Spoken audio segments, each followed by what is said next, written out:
네, 이어서 오후 2시 오늘의 핫 이슈만 골라 살펴보는 시간입니다. 허주연 변호사, 김성수 변호사와 이야기 나눠보겠습니다. 안녕하십니까? 안녕하세요. 네, 자 어제 선고 내용부터 보겠습니다. 어제 법원은 내란 중요임무 종사 등의 혐의로 기소된 한덕수 전 총리 1심 선고에서 징역 23년을 선고했죠. 당시 법정에서 작은 탄식도 들리기도 했는데요. 화면 보고 오겠습니다. 피고인은 국무총리로서 12.3 내란의 진실을 밝히고 그의 합당한 책임을 지기는커녕 사후 자신의 안위를 위하여 이 사건 비상계엄 관련 문구를 은닉하고 비상계엄 선포가 적법한 절차에 따라 이루어진 것처럼 보이기 위해 허위 공문서를 작성하였다가 폐기하였으며 헌법재판소에서 위정하였습니다. 달리 피고인이 진지하게 반성하고 있다거나 자신의 범죄 행위로 인하여 국가와 국민이 입은 피해를 회복시키기 위한 어떠한 노력을 하였다고 볼 아무런 자료가 없습니다. 이러한 점과 그 밖의 양형 조건이 되는 여러 사정을 종합적으로 고려하여 주문과 같이 형을 정합니다. 주문. 피고인을 징역 23년에 처한다. 네, 징역 23년, 특검의 구형보다 무려 8년이나 높다는 점에서 더 큰 주목을 받고 있는데 변호사님 예상하셨습니까? 사실 전혀 예상하지 못했습니다. 재판부의 어떤 재판 진행 상황을 보더라도 엄단할 것이라는 의지를 엿볼 수 있는 대목들이 있긴 했습니다만 그렇다고 하더라도 이 특검 측 구형 15년보다 무려 8년이나 높은 징역 23년이라는 중형을 선고할 거라는 것은 정말로 예상을 하지 못해서 저도 주문을 듣고 정말 깜짝 놀랐습니다. 통상적으로 구형량보다 절반 혹은 3분의 2 이상 선고를 하는 것이 일반적이고 물론 재판부에서 구형량에 기속되거나 구속되지는 않습니다만은 그렇다고 하더라도 상당한 중형이 선고된 것이면 분명하고 특히 신군부 쿠데타 당시 노태우 전 대통령이 징역 22년 6개월을 1심에서 선고를 받았었는데 그때 당시에 5.18 민주화운동이라는 우리 헌정사에 있어서의 비극적인 유혈 사태로까지 이어졌었고 그 비상계엄 기간이 상당히 길었기 때문에 이 이후로도 오히려 이 죄질이 상대적으로 가벼운 것이 아니냐 이렇게 주장하는 쪽도 있었거든요. 그런데 오히려 재판부에서는 그것과 비교할 수 없을 정도로 더 무겁다라고 보고 그때보다 6개월이나 많은 그때 똑같이 내란 중요임무 종사자였는데요. 6개월이나 많은 23년이라는 중형을 구형한 것으로 보입니다. 지금 혐의가 한두 가지는 아닌데 중요한 것들 위주로 각 혐의에 대한 재판부의 판단을 좀 정리를 해주시죠. 예, 일단 재판부가 죄명이 여러 가지였습니다. 그렇다 보니 이 부분에 대해서 각각 판단을 했었는데 우선은 가장 이 큰 형이라고 볼 수 있는 부분이 내란 중요임무 종사였습니다. 이 내란 중요임무 종사 여부에 대해서 유죄가 선고된다라고 한다면 아무래도 가장 무거운 부분일 수밖에 없었기 때문에 이 부분 인정 여부가 이제 제가 중점적인 부분 중에 하나가 됐었는데 당초에는 특검에서 이 부분을 내란 방조로 기소를 했었습니다. 그런데 이 재판 과정에서 이 재판부가 이 내란 방조 외에 내란 중요임무 종사를 선택적 병합으로 공소장을 변경해달라라고 요청을 했었습니다. 그래서 이 공소장을 변경해달라라고 이야기하는 것 자체가 재판부가 이 내란 방조로만 만약에 기소가 유지되어 있다라고 한다면 그때는 내란 방조의 유무죄 여부만 판단을 해야 되는 것인데 이 부분 내란 중요임무 종사를 추가로 죄명으로 넣어달라라고 함으로써 이 부분까지도 유무죄를 판단하겠다라는 이야기를 특검 측에 의견을 전달했다라고 볼 수가 있는 것이거든요. 그렇다 보니 이 부분에 대해서 아무래도 중요임무 종사가 유죄가 선고될 가능성이 높다라고 조금 관측하는 시선들이 많이 있었는데 실제로도 이 내란 중요임무 종사가 유죄가 됐고 내란 방조 같은 경우에는 무죄가 선고가 됐습니다. 그렇다 보니 이 부분에 대해서 재판부는 한덕수 전 총리의 행위가 내란을 방조한 정도가 아니라 내란의 중요 임무를 종사한 것이다. 이렇게 봤다라고 볼 수가 있는 것이고요. 그리고 그 다음으로 볼 수 있는 것이 이 허위 공문서 작성 그리고 이 대통령 기록물법 위반이라든지 공용서류 손상 이런 부분들이 있습니다. 그래서 이 부분은 설명을 드리면 이 한덕수 전 총리가 이 계엄이 선포된 이후에 이 부분 계엄 선포문의 표지를 만들고 거기에 이 국무총리와 이 국방부 장관 그리고 대통령이 서명을 하도록 함으로써 허위 공문서를 작성했다라고 특검 측에서는 주장을 했었던 부분인데 이 부분과 관련해서 이 재판부에서도 허위 공문서를 작성한 것으로 볼 수 있다라고 인정을 하고 또 그리고 이 부분 작성을 한 다음에 폐기를 했습니다. 그런데 이 폐기하는 것이 대통령 기록물로 해당된다라고 한다면 이것을 폐기하는 것도 절차적인 이 방법에 따라서 폐기를 해야 되는 것인데 임의로 폐기했기 때문에 대통령 기록법 위반이고 또 이것이 공용 서류로 볼 수 있기 때문에 이 부분 공용 서류 손상죄도 이제 성립이 된다 이렇게 봤던 부분이 있습니다. 다만 이 부분 허위 공문서를 행사한 것인지에 대해서도 쟁점이 되는 부분이 있었는데 표지를 붙이고 이제 허위 공문서를 만들었다라고 본 거지 않습니까? 그러면 이것을 행사하는 것도 별도의 죄가 되는 것인데 재판부가 이 부분에 대해서는 이 보관을 하고 있었던 것 자체가 행사로는 볼 수 없다라고 해서 이 부분은 무죄가 나온 그런 상황입니다. 예, 그리고 마지막으로 이 헌법재판소에서 한덕수 전 총리가 이 증인으로 나와서 여러 가지 진술을 했던 부분이 있습니다. 그래서 그 중에 조금 인상 깊었던 부분을 말씀을 드리면 뭐 이제 계엄 담화문이라든지 이 포고령 받은 적이 없고 본 적이 없다 이런 부분 진술을 했었는데 이것 자체가 위증이라는 겁니다. 이 증인으로서 선서를 하고 허위의 증언을 한다라고 한다면 위증죄가 성립이 되는데 이 위증죄도 성립이 된다고 보아서 이 부분도 유죄로 선고를 한 그런 사안이었습니다. 네, 1심 재판부의 판단을 변호사님께서 잘 정리를 해주셨는데 어제 1심 선고가 여러 의미가 있겠지만 그중에서도 12.3 비상계엄이 내란이라고 판단한 이 부분에 좀 큰 의미가 있을 것 같아요. 그렇습니다. 아예 재판부에서 12.3 내란이라고 하겠다라고 하면서 네. 이 부분 상당히 정면으로 12.3 비상계엄이 정당한 대통령의 국가 긴급권 행사가 아니라 내란죄에 해당하는 위헌 위법적인 비상계엄이었다라는 것을 상세하게 설시하면서 판단을 해준 첫 판단이 나왔습니다. 이 재판부에서 본 근거는 일단 포고령 자체에서부터 위헌 위법적인 내용이 포함이 되어 있다고 봤습니다.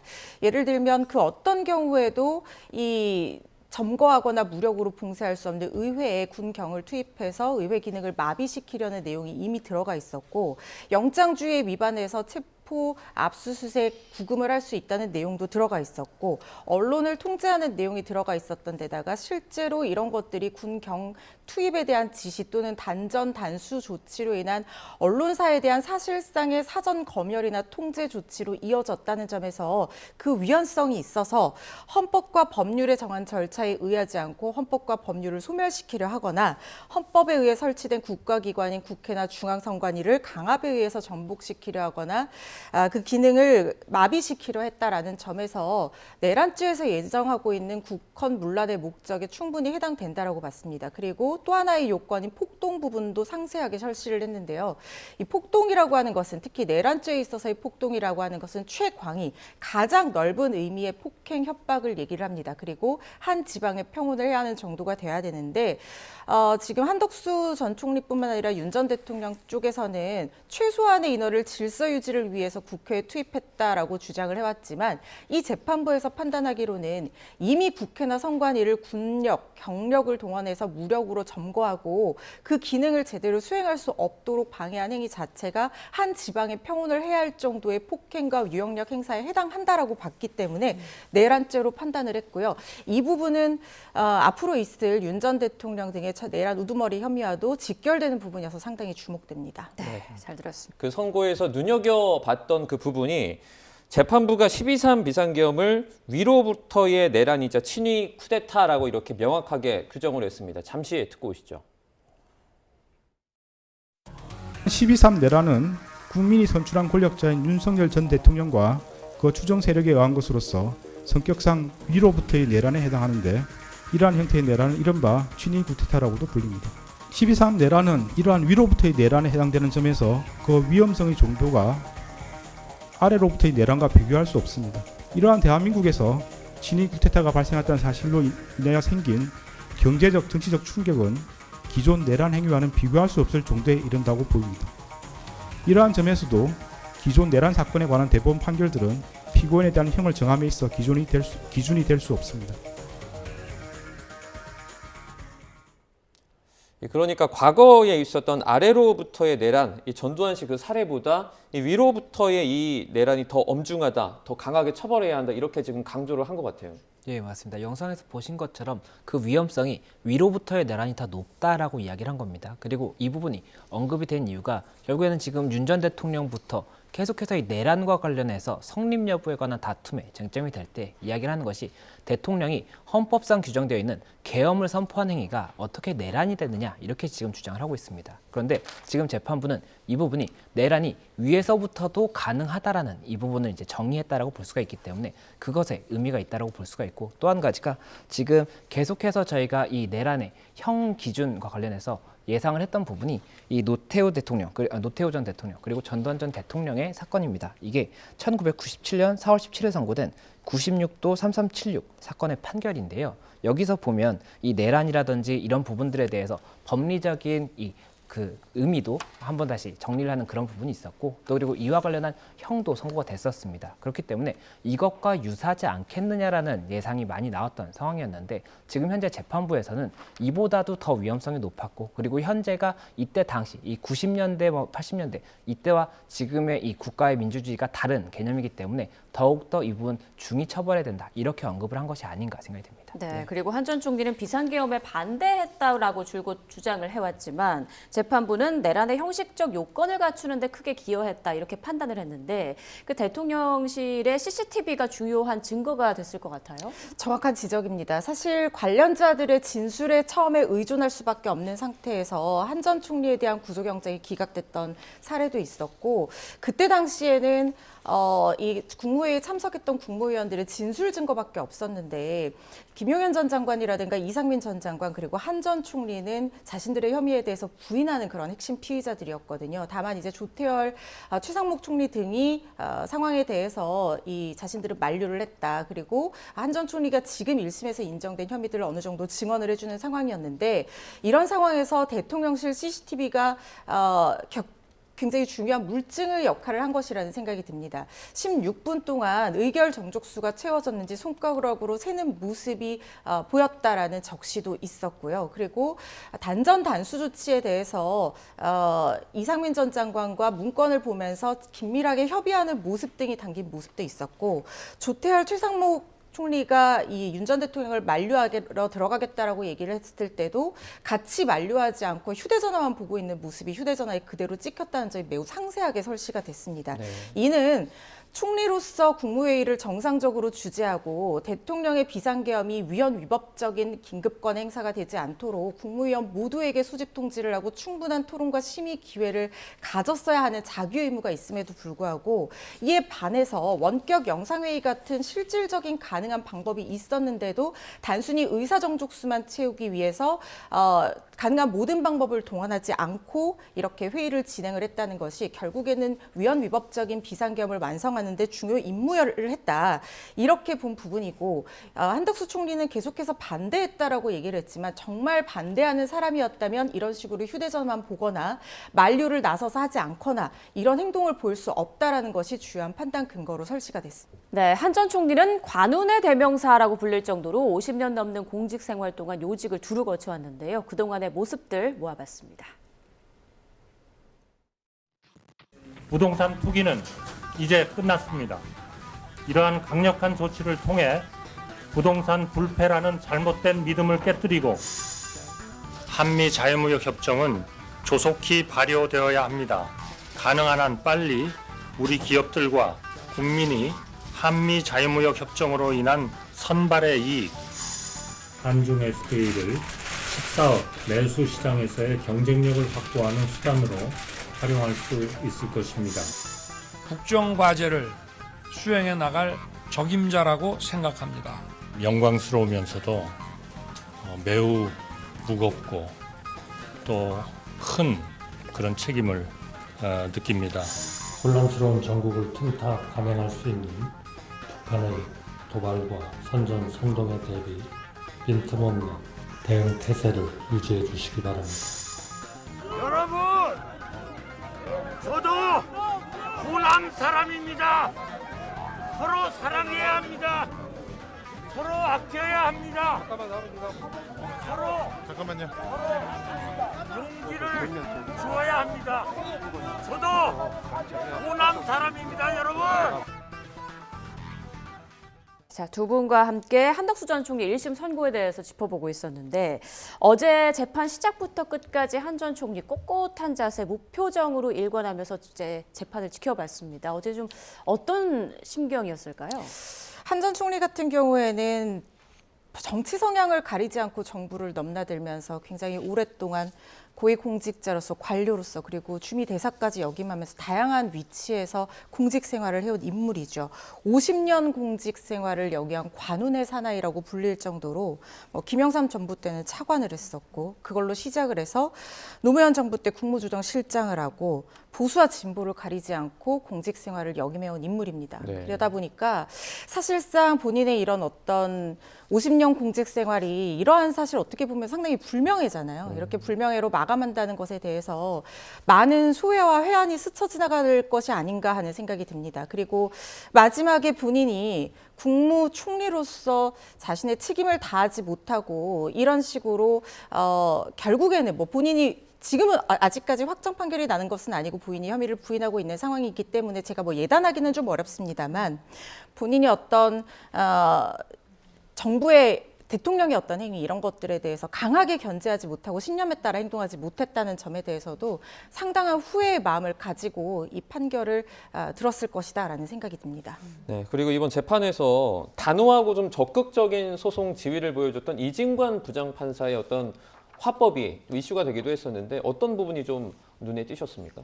네, 아무래도 재판 과정에서도 굉장히 여러 가지 눈에 띄는 부분이 있었던 것 같습니다. 그래서 이 증인 신문을 하게 되지 않습니까? 그리고 이 증인 신문 과정에서 뭐 이제 이상민 전 장관이라든지 김용현 전 장관 이런 뭐 증언을 거부하겠다라든지 이런 이야기가 있었을 때 재판부에서 이 부분 관련 적극적으로 의견을 이야기를 하기도 했었고 그리고 당시에 이 김용현 전 장관의 이 변호인 측과는 이 감취와 관련해서도 굉장히 많은 쟁점이 있었습니다. 네. 그렇다 보니 아무래도 재판 과정에서도 굉장히 적극적인 소송 지휘를 하는구나라는 생각을 했었던 부분이 있었고 그리고 또 공소장 변경을 앞서 말씀드린 것처럼 공소장 변경을 특검 측에 요청을 했지 않습니까? 이것도 공소장 변경을 재판부에서 먼저 요청하는 것이 흔한 사례는 아닙니다. 그렇다 보니 이런 부분들에 대해서도 재판부가 굉장히 적극적으로 모습을 보이고 있다 이런 생각을 했었습니다. 네.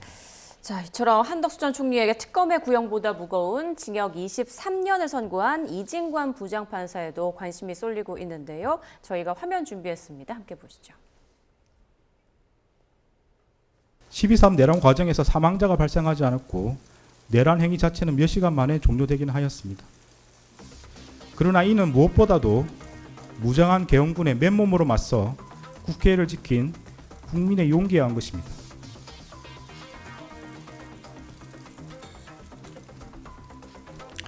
이에 더하여 이러한 국민의 저항을 바탕으로 신속히 국회에 진입하여 비상계엄 해제 요구안을 의결한 일부 정치인들의 노력, 위법한 지시와 명령에 저항하거나 혹은 어쩔 수 없이 이를 따르더라도 소극적으로 참여한 일부 군인과 경찰 공무원의 행동에 의한 것입니다. 결코 12.3 내란 가담자에 의한 것이 아닙니다. 네, 이진관 판사 국민들의 용기와 저항을 언급하는 부분에서 잠깐 멈추기도 했는데 여러 언론에서 울컥한 듯 했다라고 보도를 하고 있습니다. 어떻게 보셨어요? 사실 감정이 좀 북받쳐 올랐다라는 생각이 저도 들었습니다. 실제로 그런 감정이 북받쳐 올랐는지까지는 알 수 없습니다만 워낙 단호하고 시원시원하게 소송을 지휘를 하기도 했고 판결문을 읽어 내려가기도 했기 때문에 이런 부분이 살짝 감정이 드러나는 부분이 아니었을까 하는 생각이 듭니다. 그런데 일부에서 이것을 뭐 정치적으로 시각으로 해석하는 그런 시선도 있는 모양이던데 제 개인적인 생각으로는 사실상 이 부분에서 울컥하지 않는 대한민국 국민이 있을까 싶습니다. 저도 그 계엄의 밤을 기억합니다. 너무나 혼란스러웠고 계엄이 이 시대에 선포될 것이라는 것 자체도 왜냐하면 우리가 계엄이라고 하는 것은 전시에 또는 국가 비상사태에 준하는 그런 상황에서 굉장히 예외적으로 행사되어야 하는 국가 긴급권이었는데 우리가 사실 그때 굉장히 평온하게 일상을 누리고 있었단 말이죠. 그런 상황에서 갑작스럽게 밤 10시, 11시에 친구들과 대화하고 가족들과 함께 뉴스를 보다가 이 소식을 접했던 모든 국민들이 다 너무나 놀랐고 그날 밤에 아마 모두들 밤잠을 설쳤을 겁니다. 그런데 그때 당시에 계엄군이 국회를 무장하고 들어가는 모습이 지금은 뭐 뉴스가 아니라 이 국민들의 핸드폰으로도 다 그냥 이 SNS 이런 데 다 올라왔지 않습니까? 예. 이걸 보면서 이게 과연 지금 가능할 일인지 믿기 어려워하는 분들도 많이 계셨고 이걸 목도했을 때 시민들이 달려가서 이 국회를 지키려고 하는 모습은 사실 전 국민이 다 지켜봤고 계속해서 영상이 재생이 됐었거든요. 아마 이진관 판사도 이 역사적인 판결을 판단하는 1심 판사로서 뿐만 아니라 개인 이진관, 국민 이진관으로서도 이 부분에서는 좀 울컥하는 감정이 나올 수밖에 없었다는 생각이 들어서요. 이 부분에 부분에 대해서 판결 전체를 정치적으로 해석하는 것은 좀 지양해야 할 거라는 생각 듭니다. 네, 자 이진관 부장판사, 이른바 돌직구 화법 그리고 두괄식 화법에도 관심이 쏠리고 있는데요. 화면 함께 보시죠.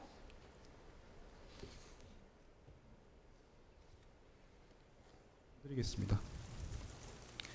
내란 중요임무 종사 혐의에 대해서는 유죄로 인정합니다. 네, 이진관 부장판사, 재판이 시작된 지 막 3분이 지났을 때 한 전 총리의 혐의 중 형량이 가장 높은 내란 중요임무 종사 혐의가 유죄라고 밝혔습니다. 이후로도 각 혐의에 대해 결론부터 말하고 그 뒤에 판단 근거를 설명하는 두괄식 화법을 이어갔는데요. 재판 시작 한 15분 정도가 지났을 때는 12.3 비상계엄에 대해 12.3 내란으로 지칭했습니다. 12.3 비상계엄 선포와 이에 근거하여 위헌 위법한 포고령을 발령하고 군병력 및 경찰 공무원을 동원하여 국회, 중앙선관위 등을 증거 출입 통제하는 등의 행위는 형법 87조에서 정한 내란 행위에 해당합니다. 이하에서는 12.3 내란이라고 말하겠습니다. 이후 내란을 말리지 못한 한 전 총리에 대한 질타를 이어간 뒤 징역 23년을 선고하자 한자리에 모여 선고 생중계를 보던 민주당 법사위 위원들도 전혀 예상 못했다는 듯 탄성을 내질렀습니다. 이거를 징역 23년에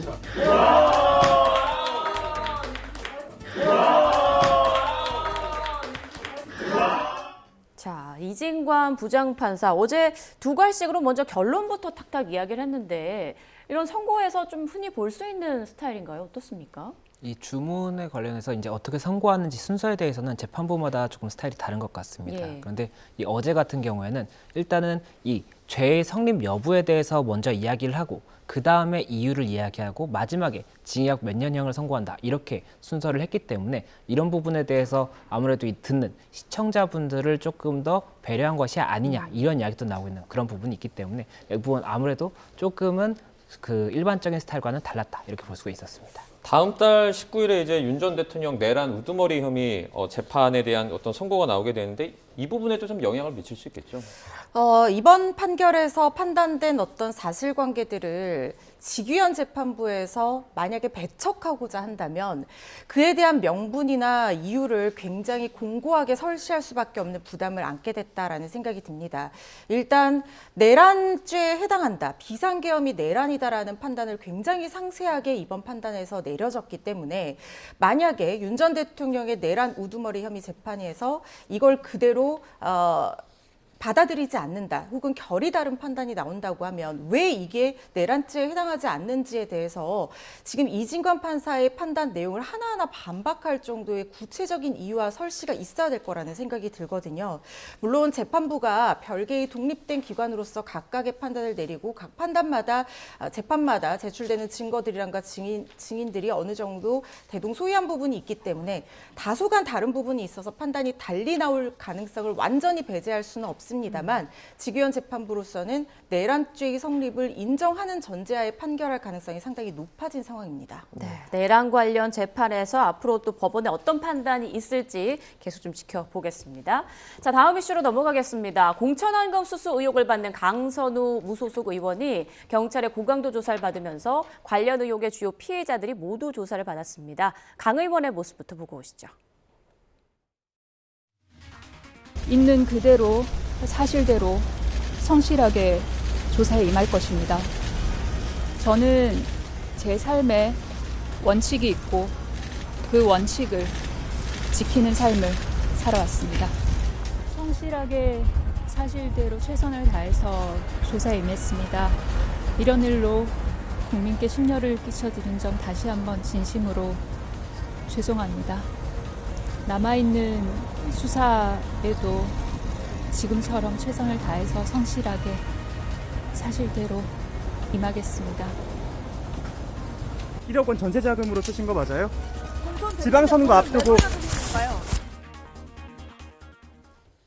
네, 강선우 의원 그제 경찰에 출석해 조사를 받고 그러니까 어제 새벽 귀가했습니다. 21시간 정도 조사가 이루어진 걸로 알려지고 있는데 경찰이 구속영장 신청을 검토하고 있다고 하더라고요. 어떤 결정적인 단서가 나왔을까요? 예, 맞습니다. 이 구속영장을 신청한다라는 것은 예. 둘 중에 하나가 요건이 있다라고 부르는 것이 아무래도 좀 가능성이 높습니다. 그래서 하나 같은 경우는 도주의 우려가 있다라고 염려가 되는 경우라든지 아니면 증거인멸의 우려가 있다. 이 두 가지 중에 하나가 아무래도 조금 염려가 된다라고 생각할 때 그때 구속영장을 검토하게 되는 것인데 이것을 영장을 청구하게 된다라고 해서 법원에서 다 발부를 해주는 것이 아니기 때문에 수사기관에서 영장을 청구하는 것을 검토한다라고 했을 때는 지금 현재 확보된 뭐 인적 증거라든지 아니면 뭐 물적 증거 이런 객관적 증거 이런 부분과 관련해서 지금 현재 그 진술 자체가 아무래도 반대되는 부분이 있고 이 부분을 계속해서 이 부분 그대로 구속하지 않고 놔둔다라고 한다면 그때 증거인멸의 우려가 발생한다든지 아니면 이 형을 피하기 위해서 도주한다든지 이런 것들이 염려가 된다라고 했을 때 영장 청구를 검토한다라는 이야기가 나올 수가 있는 것이거든요. 예. 그리고 현재 이 강선우 의원의 이 사건과 관련해서 조금 설명을 드리면 지금 현재 혐의가 있는 것이 어떤 것이냐면 김경 서울시 의원이 있습니다. 그리고 이 강선우 국회의원이 있는 것인데 김경 서울시 의원이 2022년에 이 지방선거 직전에 이 강선우 의원에게 1억 원을 전달했다라는 혐의를 받고 있는 것이고 이와 관련해서 이 김경시 의원은 1억 원을 전달을 했었고 몇 개월 후에 돌려받았다 이렇게 지금 이야기하는 것으로 보도가 나오고 있고 또 그리고 이 강선우 의원의 측근 이 보좌관이었던 남모 씨 같은 경우에는 강선우 의원이 이것을 그때 받았고 이 자금 1억 원을 전세 자금에 썼다더라라고 이야기를 지금 했다라고 보도가 나오고 있습니다. 그리고 강선우 의원 같은 경우에는 SNS에도 이 입장을 밝혔었는데 강선우 의원이 이야기하는 것은 보좌관이 1억 원을 김경시 의원으로부터 받았고 내가 이 사실을 알자마자 바로 돌려주라고 했다라고 지금 주장을 하고 있거든요. 그렇기 때문에 만약에 강선우 의원의 주장이 맞다라고 한다면 1억 원을 강선우 의원이 인지하자마자 바로 반환을 했기 때문에 뭐 뇌물죄라든지 정치자금법 위반 이런 부분의 성립의 가능성이 높지 않습니다. 그런데 나머지 두 사람의 이야기가 맞다라고 한다면 이때는 뇌물죄라든지 뭐 여러 가지 법적인 죄명이 성립될 가능성이 있기 때문에 아무래도 영장 청구를 검토한다라는 것은 지금 현재 이 강선우 의원의 주장보다 이 나머지 두 사람의 주장과 관련한 증거가 어느 부분 유력하다라고 지금 수사기관이 판단하고 있는 것이 아닌가 이렇게 생각되는 지점인 겁니다. 김경 서울시 의원이 다른 정치인에게도 이제 금품을 전달하려고 했다라는 그 의혹이 지금 불거졌어요. 사건이 좀 더 커지는 것 같아요.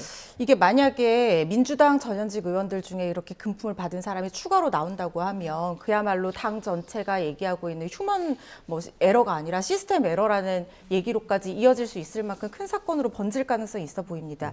2023년 10월에 강서구청장 보궐선거를 앞두고 민주당 당직자와 김경시 의원이 민주당 현역 의원에게 금품을 전달하는 방안을 논의하는 내용의 녹취록이 서울시 선관위에 접수가 됐고 선관위에서는 이 부분 좀 신빙성이 있다고 보고 지금 경찰로 이첩한 상황이어서 곧 정치자금법 위반 혐의로 추가적인 수사가 진행될 예정인데 아직 누가 돈을 받았는지는 나오지 않은 상황입니다. 그런데 김경시 의원이 동대문 시의원을 노리다가 지금 돈으로 공천을 할 수 있을 것 같은 강서구로 옮겨서 강서구 또 시의원 당선이 되고 나서 그리고 구청장을 시도하고 그래서 영등포 구청장까지 노렸다. 뭐 이런 여러 가지 시나리오가 만약에 다 돈을 주고 이렇게 공천을 받는 식으로 이루어진 것이 확인이 된다고 하면 이것은 성실하고 정직하게 선거에 임하는 전현직 의원들 모두에게 큰 박탈감을 줄 수 있는 부분이거든요. 당 차원에서도 심각하게 보고 있을 거라는 생각 듭니다. 네, 고구마 줄기처럼 여러 관련 인사들의 이름이 나오게 될지 앞으로 수사 상황을 계속 좀 봐야 될 것 같습니다. 다음 이슈로 넘어갑니다. 두바이 쫀득 쿠키, 이른바 두쫑쿠 열풍이 이어지는 가운데 두쫑쿠 선물이 위법인가 아닌가를 놓고 온라인에서 갑론을박이 벌어지고 있습니다. 화면으로 함께 보시죠. 네, 최근 한 온라인 커뮤니티에 방학에 뇌물 받은 교사 민원 넣는다라는 제목의 글이 올라왔습니다. 지금 보시는 이 화면은 작성자가 한 교사의 SNS 게시물이라며 공개한 건데요. 한입 베어문 듯한 두쫑쿠 사진과 함께 방학인데 누추한 교실에 귀한 땡땡이가 찾아와서 투척한 두쫑쿠라고 적혀 있죠. 작성자는 여기에 청탁금지법 내용을 첨부하며 방학인데 담당 학생이 찾아와서 간식을 저게 합법일까? 금지다라고 적었습니다. 또 해당 게시물과 관련해 전라남도 교육청에 민원까지 넣은 것으로 알려졌는데요. 이를 본 누리꾼들은 사제간에 저 정도도 못 드리나라는 반응과 싼 거라도 안 주고 안 받는 게 맞다. 선생님이 받았어도 저렇게 자랑하는 것은 잘못이다라는 의견으로 나뉘었습니다. 자, 변호사님 의견을 좀 들어볼게요. 청탁금지법 위반에 해당할 수 있는 건가요? 일단은 위반의 소지가 있을 수 있을 것 같습니다. 이 두쫑쿠 저희가 지난주에도 검토를 했었는데 예. 굉장히 인기가 많은 디저트이고 구하기도 어렵습니다. 이 돈을 준다고 해서 살 수 있는 게 아니거든요. 그렇다 보니 이렇게 이 두쫑쿠를 전달하는 행위 자체가 이 학생과 교사 간의 이러한 청탁을 금지하고 있는 목적 중에 하나는 이 특정 교사가 특정 학생만을 이렇게 조금 더 애정을 주는 그런 행위를 방지하기 위한 그런 차원도 있는데 이런 부분에 관한 목적을 봤을 때는 청탁금지법과 관계되는 부분이 있을 수도 있을 것 같거든요. 다만 이 두쫑쿠가 금액이 얼마인지 이런 것들도 검토가 될지도 봐야 될 것 같습니다. 이게 원칙적으로 금지라고 볼 것인지 아니면 금액적인 이 상한이 있다 이렇게 볼 것인지 이런 것들도 쟁점이 될 수가 있기 때문에 일단은 이 부분 이슈가 되고 있고 이것이 어떻게 적용될지에 대해서 이제 법리적인 판단이 들어간다라고 한다면 그때 다시 검토가 되겠지만 우선은 청탁금지법과 관련해서는 어쨌든 이 부분 조금은 그 검토가 될 수 있는 사안이 되기는 한다 이렇게 보이긴 합니다. 네, 말씀을 듣고 보면 위법의 소지가 있다라는 건 이해를 하겠는데 이거 조금 어떻게 보면 제자가 선생님한테 너무 엄격하게 좀 적용이 되는 법률 아닙니까? 제가 어렸을 때 이 학창 시절을 생각해 보면요. 저도 선생님이 너무 고맙고 좋고 이러면 그 어린 마음에 작은 선물 같은 거 쿠키나 이런 것들 드리고 싶잖아요. 그렇죠. 이게 사실은 어떻게 보면 사제지간의 정이고 이 게시물을 올린 선생님도 이게 무슨 청탁금지법 위반에 해당하는 뇌물이라고 판단해서 당연히 올린 게 아니라 너무 고마우니까 올렸을 거라는 그 순수한 마음일 거라고 생각을 해요. 그렇지만 사제지간의 정이 과대하게 악용되는 그런 사례들도 많이 나오다 보니까 결국에 그 반성적 고려에 의해서 우리가 청탁금지법이라는 게 생긴 거거든요. 이게 현실적으로 좀 아이들의 순수한 마음까지 표현하기는 좀 어려운 상황에서 좀 씁쓸하긴 하지만 그래도 유권 해석을 보면요. 학생 대표가 그러니까 회장이 스승의 날에 카네이션 한 송이 하고 손편지 같은 것들을 써서 드리는 거는 괜찮다라고 보거든요. 마음을 표현할 때 이제는 손편지가 어떻게 보면은 좀 제일 좋은 방식이 아닌가 하는 생각이 들어서요. 그런 방법도 있으니까 좀 참고하셨으면 좋겠습니다. 네, 저희가 다음 이슈도 좀 다뤄보도록 하겠습니다. 최근 온라인에 AI 등으로 제작이 된 영상을 어렵지 않게 접할 수가 있죠. 그런데 일부가 마치 사실처럼 확산하며 한바탕 소동이 벌어지기도 했는데요. 바로 설악산 유리다리 영상입니다. 화면 보시죠. 다른 나라는 절대 못 만든다. 삼성전자가 만들었다는 이 유리길이라는 설명으로 시작하는 영상의 일부인데요. 지난달 7일에 올라온 이 영상 속의 사람들은 가파른 골짜기 사이에 유리로 된 바닥 위에서 풍경을 즐깁니다. 자, 그리고 이건 지난해 10월에 올라온 다른 영상인데요. 세계에서 가장 위험한 다리로 마치 구름 위를 걷는 듯하고 설악산을 가로질러서 세워졌다라고 설명을 하고 있습니다.